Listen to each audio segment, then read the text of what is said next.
Alpha King Valerius sat upon the throne room smelling of iron and winter storms, but beneath it lurked something more ancient, the unmistakable weight of a king who had never bent, never yielded. My breath formed clouds in the frigid air as I pressed forward through the assembled courtiers, my silver hair unbound and catching torchlight. Unlike the nobles in their velvets and furs, I wore only the simple wool of a mountain village healer. My violet eyes stayed fixed ahead, refusing to acknowledge the whispers that followed me like a curse. "The Silver Witch," they hissed, marked by moonlight. "Come to seduce the ruthless one." I bit down hard on the inside of my cheek, tasting copper. Judgment was a luxury afforded to those who weren't watching their people starve. You couldn't speak. Before we get deep into the story, please let me know in the comments where you're watching from. Hit subscribe if you're hooked in and ready to enjoy this story. Because tomorrow, I have another beautiful story to share with you, and I don't want you to miss it for anything. Now, let's get into the story. 5 days ago, I had been grinding herbs in my cottage when I heard the children coughing. That wet, rattling sound that meant death would follow within weeks. Our stores were empty, our livestock dead. Winter had come early and merciless to the northern mountains, and the village elders sat in their hall arguing about pride while my people withered.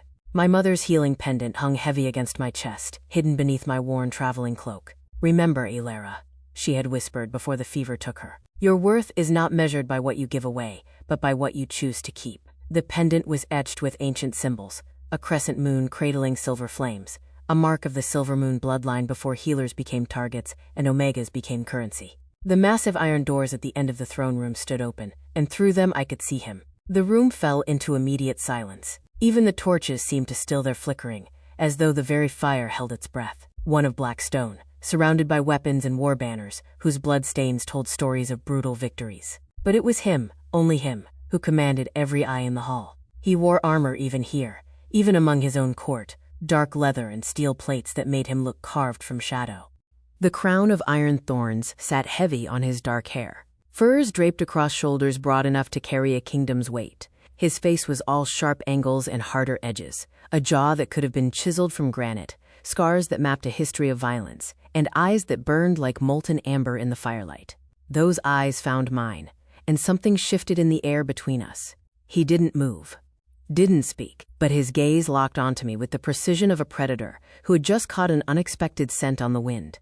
I felt it like a physical touch, assessing, calculating, dangerous. "You dare enter my hall uninvited?" His voice cut through the silence like a blade through silk. Deep, rough, absolute. Every instinct screamed at me to lower my eyes, to show submission. But I had not walked 5 days through mountain snow to cower now. "I come with an offer, Your Majesty." My voice rang clearer than I'd expected, echoing off stone walls. "One night in your bed, in exchange for supplies and protection for my village." The gasps that followed were like wind through dead leaves. Courtiers stumbled back as though I'd committed blasphemy. A woman near the front clutched her chest.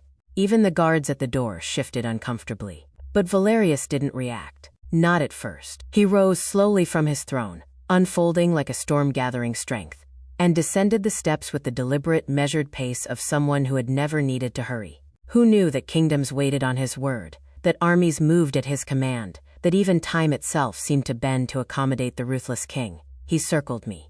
I felt every eye in the room following his movement, felt the heat of his presence as he moved behind me, close enough that I could smell leather and steel and something wild that defied description. "An Omega," he said softly, almost to himself, walking into the wolf's den, offering herself like a lamb to slaughter. He came around to face me again, and I forced myself to meet those amber eyes.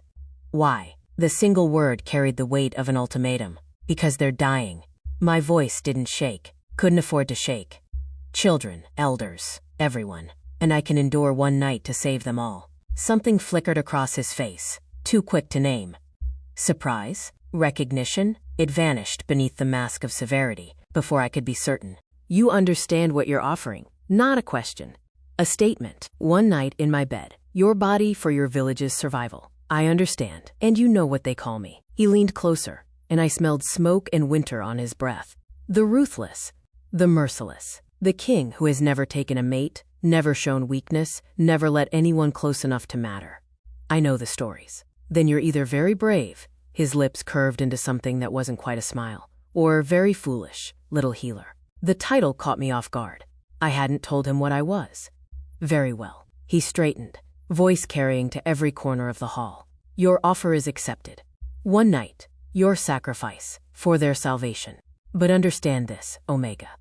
His hand caught my chin, tilting my face up to his with unexpected gentleness that somehow felt more dangerous than force. I am not a gentleman, and I do not make promises I cannot keep. He released me and turned to the captain of his guard.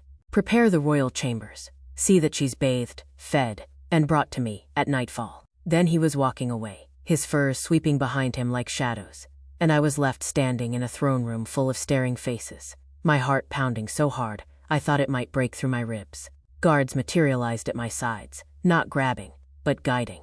Firm hands on my elbows as they steered me toward a side door. This way, miss, one said quietly. He was older, with kind eyes beneath his helmet. Best not to keep the king waiting when night falls. As we walked through corridors of stone and tapestry, I heard the whispers erupting behind us like wildfire. The Silver Witch had offered herself to the ruthless king, and Omega had volunteered for what others would die to avoid. I had walked into the Iron Keep, expecting to be one of many petitioners, and instead had been granted an audience with the most feared alpha in 5 kingdoms. Don't try running, the younger guard muttered, though his tone held more warning than threat. The king doesn't tolerate broken bargains. I looked up at the narrow windows high above, where winter light was already fading toward dusk. I won't run, I said softly. I made a promise. What I didn't say, I wasn't afraid of the ruthless king. I was afraid of what I'd seen in his eyes when he looked at me. Something hungry and hollow and achingly alone. Something that looked far too much like my own reflection. Chapter 1. The Bargain. The servants worked in silence, their hands efficient but not unkind, as they stripped away my travel-stained clothes and guided me into a copper tub filled with water that smelled of roses and something sharper. Herbs I recognized as calming agents. One of them, an older woman with gray streaking her dark hair, scrubbed at my silver locks with more care than I expected. The king is not cruel, she whispered, glancing toward the door as if he might materialize from the shadows. But he is cold. Don't expect warmth from him, girl. Don't expect anything at all. A younger servant, barely more than a child herself, braided sections of my hair with trembling fingers. He's never kept a mate, never even tried. They say his heart died with his family 10 years ago.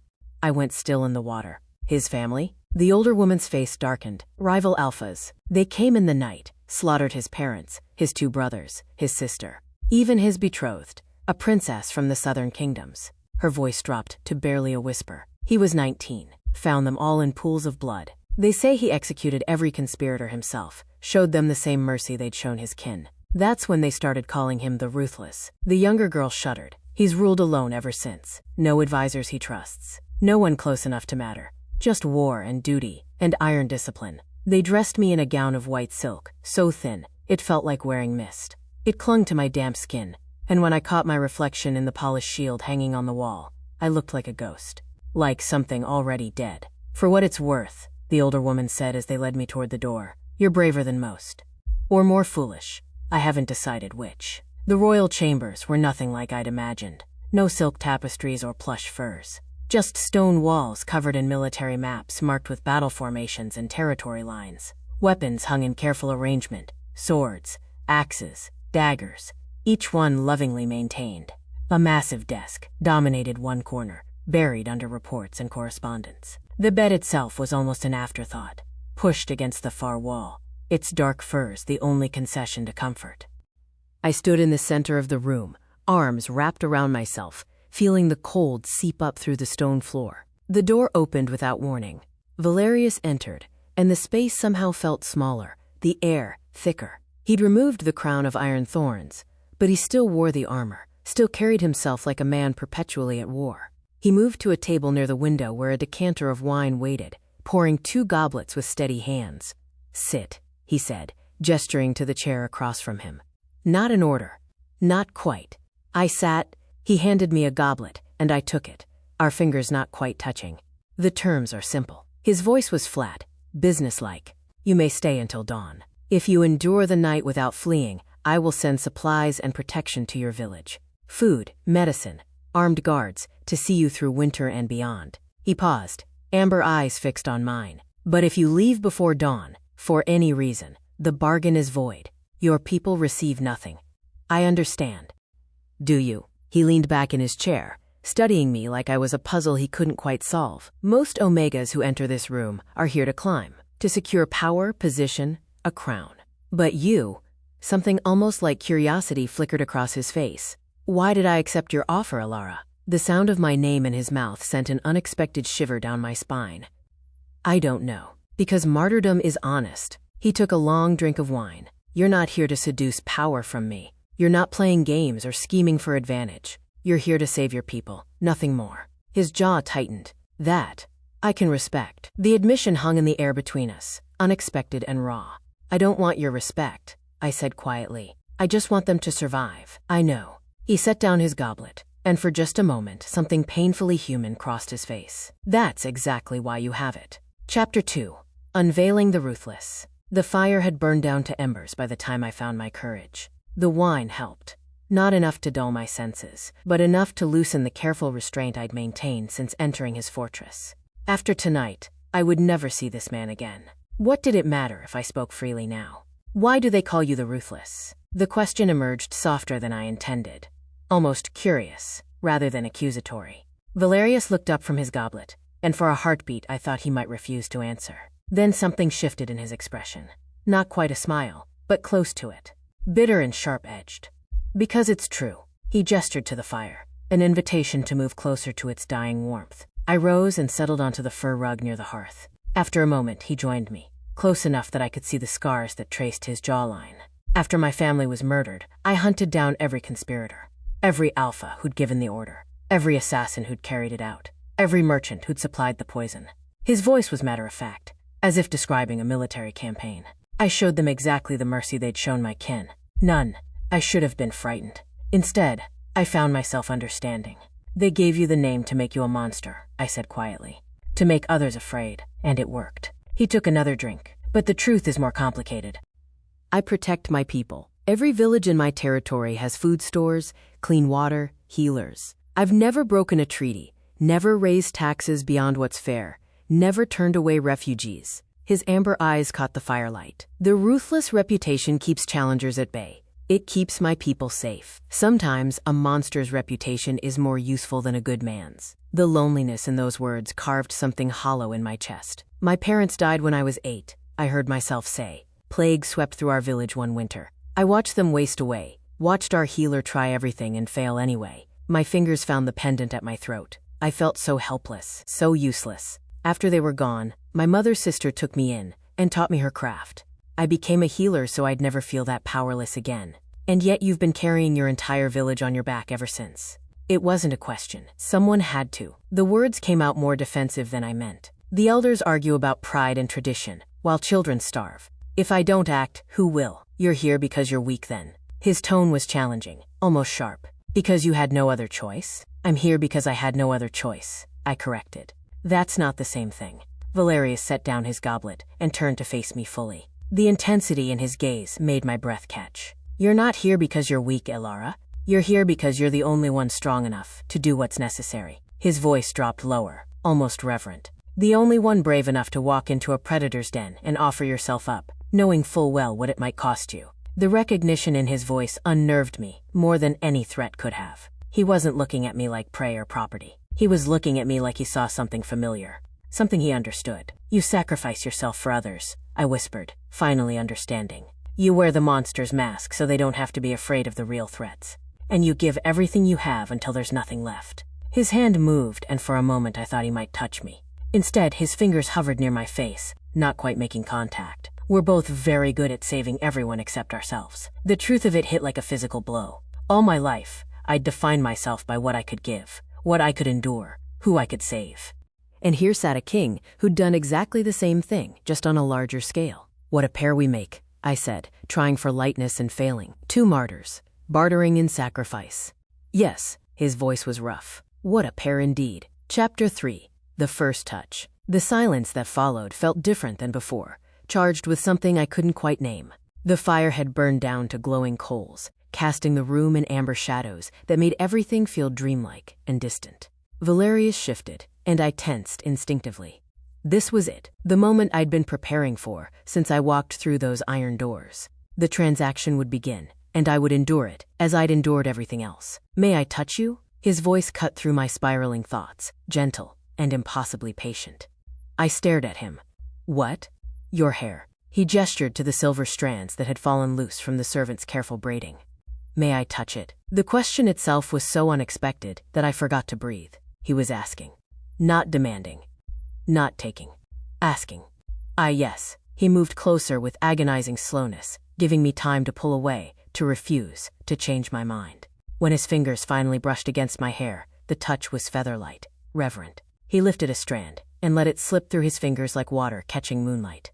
Beautiful, he whispered, and the wonder in his voice made my throat tight, like moonlight given form. Something in my chest cracked, some carefully constructed wall I'd built around the belief that I was only valuable for what I could give, what I could sacrifice. He was looking at me like I was something precious, not purchased.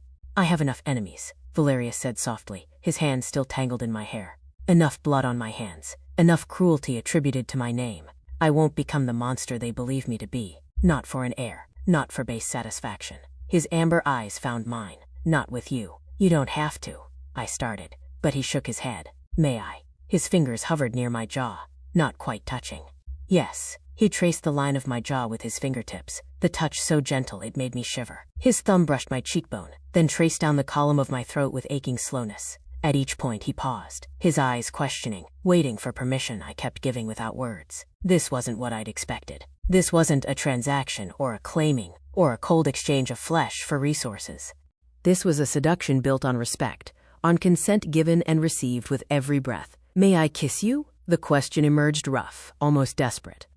I should have said no, should have reminded us both that this was temporary, transactional, ending at dawn. Instead, I found myself nodding, tilting my face up toward his. When his lips met mine, it was careful, restrained, as though I were something breakable and infinitely valuable, rather than an omega who'd sold herself for her village's survival. He kissed me like he had all the time in the world, like the dawn would never come, like I mattered beyond the bargain we'd struck.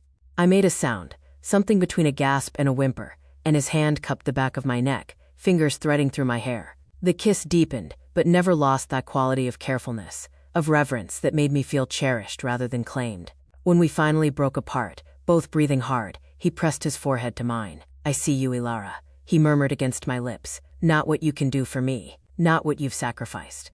Just you. The words shattered something fundamental inside me.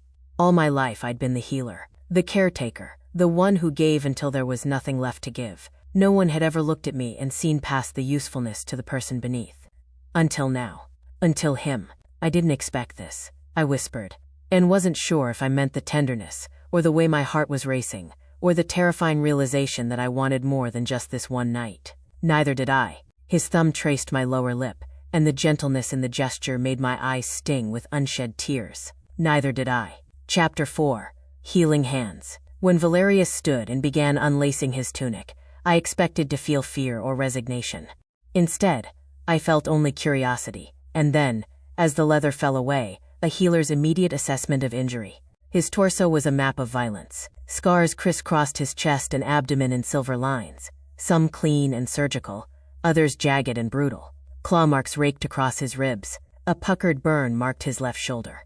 But it was the scar over his heart that made my breath catch. Long and deliberate, it looked like someone had tried to carve him open, the night they came for my family. His voice was flat, emotionless. I took this one, trying to reach my sister's room. Didn't make it in time.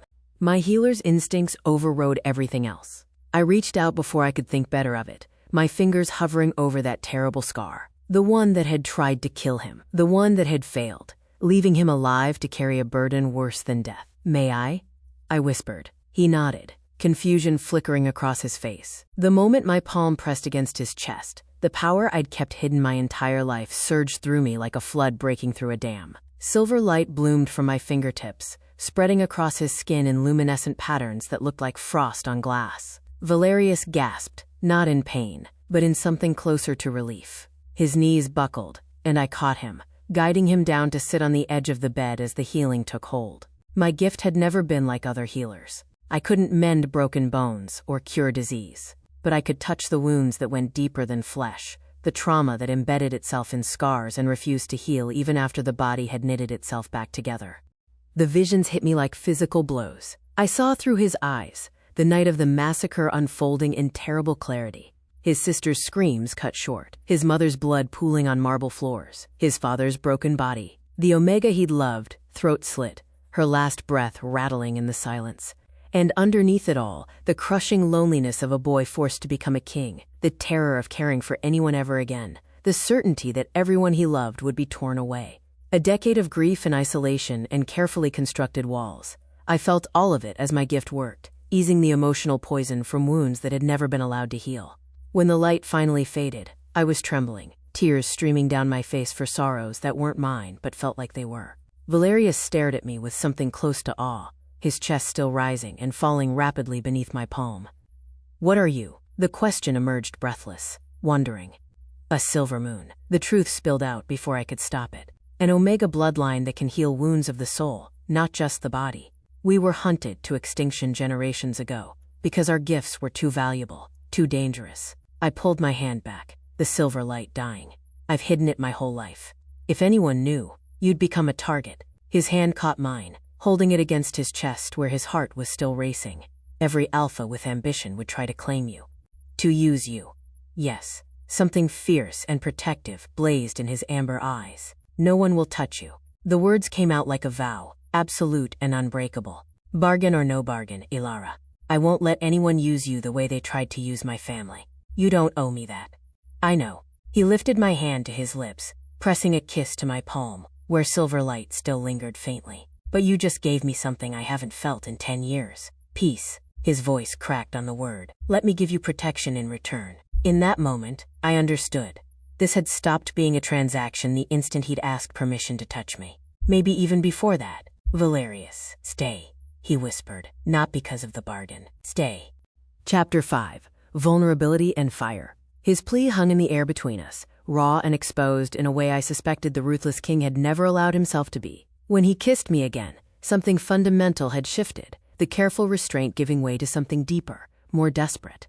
"Ilara," he breathed against my lips, and my name sounded like both prayer and curse. I should have pulled away, should have reminded us both that dawn would come, and I would leave, and this, whatever this was, couldn't last beyond the bargain we'd struck. Instead, I reached for him, my fingers tangling in his dark hair, pulling him closer. He trembled. The great Alpha King, feared across 5 kingdoms, shook like a leaf in a winter storm as he lowered me onto the furs. His hands, so steady when wielding weapons or signing death warrants, fumbled with the thin silk of my gown. "I don't," his voice cracked. "It's been so long since I've let anyone." "I know." I cupped his scarred face between my palms. "I know." When he finally moved over me, skin against skin, the firelight painted us both in shades of amber and shadow. He held himself above me, amber eyes, searching mine for any hint of fear or doubt. "Are you certain?" I answered by pulling him down into a kiss that left no room for questions. He took me with aching slowness, as though he had all the time in the world, as though dawn was a myth and we were the only 2 people who'd ever existed. Every touch felt like worship. Every kiss tasted like reverence. He watched my face in the firelight, studying every expression that crossed it, learning what made me gasp, what made me arch into his touch. I had come here prepared to endure, to close my eyes and survive until morning. Instead, I found myself craving him, this fierce, lonely king who touched me like I was something sacred. Passion I didn't know I possessed surged through me, meeting his intensity with my own. "Ilara," he whispered my name again and again like a benediction, like he was trying to memorize the shape of it on his tongue.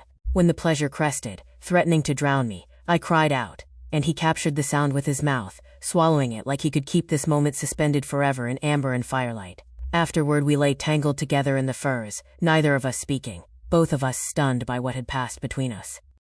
This wasn't supposed to happen. A transaction didn't leave you feeling hollowed out and remade. A bargain didn't make your chest ache with something too large to name. His fingers traced idle patterns on my bare shoulder, and I could feel his heart still racing against my back where he'd pulled me close.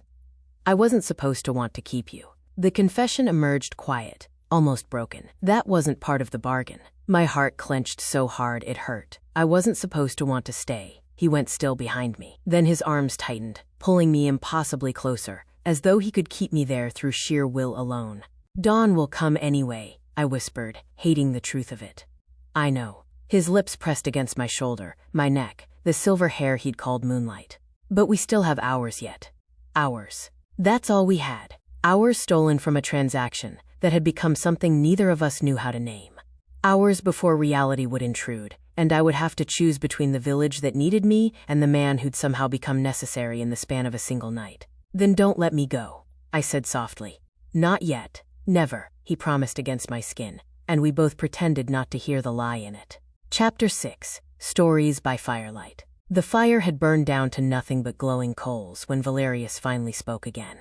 His fingers still traced patterns on my skin. Constellations, I realized, mapping stars across my shoulder blades. "I've never taken a mate." His voice was quiet in the darkness. "Not because I didn't want to. Because everyone I've ever loved has been ripped away from me." His hand stilled. "My family. My betrothed. Even the advisors I trusted in those early years. They were assassinated, used against me, turned into weapons to wound me." He exhaled slowly. "I learned that loving me is a death sentence, so I stopped. Stayed alone. It was my penance for surviving when they didn't. My protection for anyone else who might be foolish enough to care." I turned in his arms to face him, seeing the decade of loneliness carved into every line of his face. "I've never let anyone close either," I confessed. "When I heal someone, I don't just ease their pain, I carry it. Every wound I touch, every trauma I ease, it leaves an echo in me." My fingers found his chest, resting over his heart. "I've spent so long bearing everyone else's burdens that there was never room for my own feelings. Never space to be vulnerable. I told myself I was helping, but maybe—" My voice caught. "Maybe I was just afraid."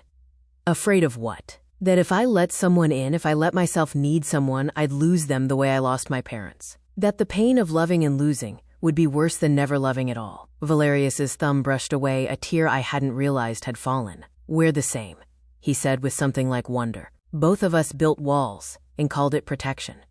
Called it duty. Called it anything but fear. I thought I was protecting my village by bearing everything alone," I whispered. "But maybe I was just protecting myself from having to be vulnerable. I thought I was protecting my people by staying alone." His forehead pressed to mine. "But maybe I was just afraid to try again.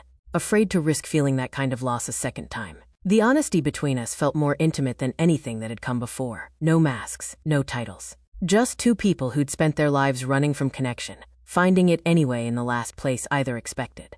"What do we do?" I asked. "When dawn comes and I have to leave?" "I don't know." His voice was rough with emotion. "But we still have now." When he kissed me this time, it was different, slower, achingly tender. Not the desperate passion of before, but something deeper. A recognition of souls rather than bodies. We came together again, and this time there was no king and no sacrifice. No bargain and no transaction.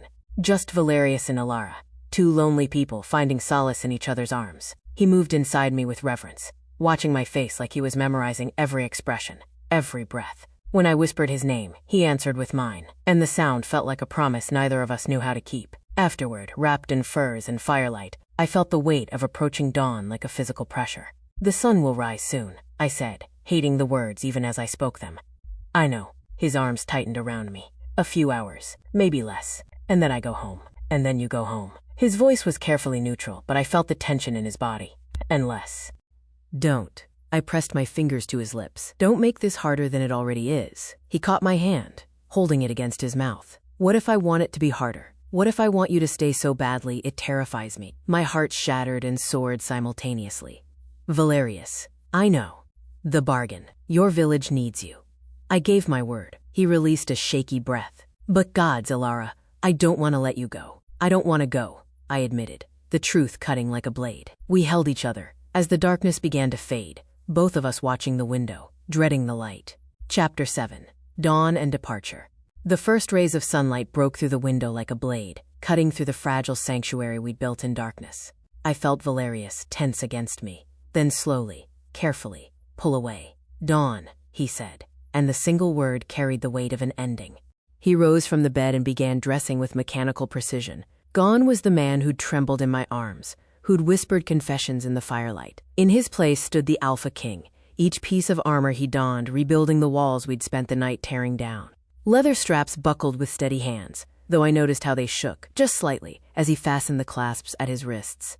I dressed in silence, pulling on the simple traveling clothes the servants had left folded near the door. My silver hair, tangled from his fingers, I braided back with practiced efficiency. When I caught my reflection in the polished shield on the wall, I barely recognized myself. The woman looking back was the village healer again, marked by moonlight and burden. Nothing remained of the person who'd found solace in a king's arms. We stood on opposite sides of the room, an ocean of stone floor between us, neither knowing how to bridge it.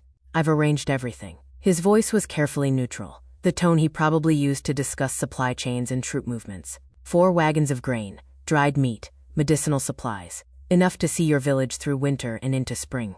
24 guards to escort you home and remain as protection against raiders. He paused, and something flickered across his face before the mask returned. I keep my promises, Alara. You're free. Your village will be protected. Thank you, Your Majesty. The formal address tasted like ash on my tongue. I moved toward the door, each step feeling like walking through water. My hand closed around the iron handle, cold against my palm. Ilara. I stopped but didn't turn, couldn't turn, because if I looked at him now I would shatter completely. If you ever need anything, his voice caught, rough and raw, not as part of our bargain, not as a transaction, but as someone who cares. Send word, please. It was the closest he could come to asking me to stay. The closest his honor would allow when he'd given his word to let me go. I looked back over my shoulder, taking in the sight of him one last time. The ruthless king in his armor and iron crown, standing alone in a chamber that had witnessed something neither of us knew how to name. Thank you for your kindness, Your Majesty. Each word was carefully chosen, formal and distant, the kind of thing one said to a king after receiving his generosity. I won't forget it. The formality was a kindness, really. A way to let us both pretend that last night had been nothing more than a bargain fulfilled, that the ache in my chest was gratitude, not grief, that the way his jaw tightened wasn't devastation barely contained. Travel safely, he said, and there was nothing in his voice now. Nothing at all. I opened the door and stepped through, leaving behind the king who'd asked permission before every touch, who'd seen me, truly seen me, in a way no one else ever had. The heavy wood closed behind me with a finality that echoed through my bones. In the corridor, servants waited to escort me to the courtyard where the supply wagons were already loaded. I followed them through twisting passages of stone, my feet carrying me toward home and duty, and a life that suddenly felt too small to contain what I'd discovered in a single night. Behind me, in chambers I would never see again, Valerius stood alone, and neither of us admitted, even to ourselves, that we'd just made the wrong choice. Chapter 8. The Raid. We were halfway through the mountain pass when I heard the thunder of hooves behind us. The guards Valerius had sent with me immediately moved into defensive formation, hands on weapons, until we recognized the royal colors on the approaching riders. The lead messenger pulled his horse up short, the animal's flanks heaving, foam flecking its mouth. The village, he gasped out, eyes finding mine. River mist. It's under attack. The world tilted beneath me. What? Raiders. 24 at least, maybe more. They came at first light, started burning buildings. We had scouts watching the passes. They sent word as soon as the attack began. His face was grim. They're saying there's a silver moon hidden there. That's what they're hunting for. Ice flooded my veins. Someone had talked. Someone had discovered what I was, and now my people were paying the price. Turn the wagons around, the captain of my guard ordered immediately. We ride for the fortress. Now. The journey back took half the time. Horses pushed to their limits, wagons abandoned in our desperate race. I barely registered the gates opening. The courtiers scattering as I ran through corridors I'd walked through just hours before. The throne room doors stood open. Inside, Valerius sat among his council, discussing something related to trade routes and border disputes. His voice was measured, controlled, every inch the calculating king, until he saw me. I must have looked wild, dust-covered and frantic, hair coming loose from its braid, eyes probably red from tears I didn't remember crying. My village. The words tumbled out breathless and broken. Raiders. They're dying. They're looking for. I didn't need to finish. Valerius was on his feet. Before I could draw another breath, the ruthless king returned in full force. Marcus. His voice cut through the room like a blade. Mobilize the northern battalions. Full armor. We ride in 10 minutes. Your Majesty, we don't know how many. I don't care if there's 100 of them. Something dangerous flashed in his amber eyes. Ready the men, now. The council scattered like leaves in a storm. Valerius moved toward me, then past me, heading for the armory, with ground-eating strides. I followed, watching as he buckled on weapons with practiced efficiency. Twin swords at his back, daggers at his belt, the crown of iron thorns replaced with a battle helm. You should stay here, he said without looking at me. It's safer. No. He turned, and I saw the Alpha King in full. Not the gentleman who'd asked permission before touching me, but the warrior who'd earned his reputation through blood and iron. This is my fault. I said, meeting his gaze. They came because of me. I won't hide while my people die for my secret. Something fierce and possessive blazed in his eyes. No one touches what's under my protection. The words came out like a vow, absolute and unbreakable. Do you understand me, Alara? No one. The possessiveness in his voice should have frightened me, should have reminded me of every warning about alphas who claimed omegas as property. Instead, it made me feel safe for the first time in my life. Protected, not possessed. Valued, not owned. Then let me ride with you. He studied my face for a long moment, then nodded once. Stay close. Don't leave my sight. Within minutes we were mounted, his army forming up behind us. 200 warriors in full battle array, moving with the precision of men who'd trained together for years. Valerius sat his black warhorse like he'd been born to it, every inch the conquering king. As we thundered through the fortress gates and into the mountain passes, racing against time and death, I understood why they called him ruthless, and I was grateful for it. Chapter 9. The Choice. We crested the final ridge as smoke rose black against the afternoon sky. Below, river mist burned. Raiders moved through the village like a plague, torches in hand, dragging people from their homes. Valerius raised his fist, and 200 warriors fell silent behind him. When he dropped it, they descended like an avalanche, organized chaos, brutal and precise. Steel rang against steel. Men screamed. The raiders, expecting an undefended village, found themselves facing the ruthless king's fury instead. I didn't wait for the battle to end. I ran into the smoke and chaos, toward the wounded huddled near the village well. My hands were already glowing silver before I reached the first child, a girl no more than 6 with a gash across her forehead. Ilera! Someone grabbed my arm. The raiders. They're looking for you. I know. I pressed my palm to the child's wound, feeling her fear and pain echo through me as the healing took hold. Let them come. They tried. A raider broke through the line, blade raised, murder in his eyes. He made it 3 steps, before Valerius's sword took him through the chest. The Alpha King appeared at my back, blood-spattered and fierce, a shield between me and anything that would do me harm. Keep working, he commanded, positioning himself to guard me. I have you, so I did. I moved through the wounded, healing, easing, mending what I could, while Valerius and his warriors drove the raiders back.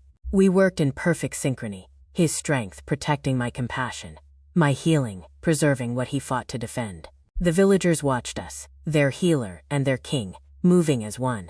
When the last raider fled and the fires were doused, I collapsed. The healing had taken everything, pulled from depths I didn't know I possessed. Strong arms caught me before I hit the ground.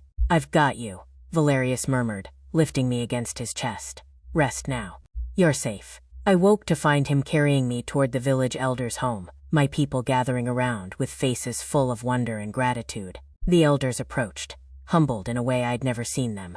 Your Majesty, we thank you. We cannot repay. You can repay me by treating her with the respect she deserves, Valerius said, his voice carrying steel beneath courtesy. She nearly died saving you.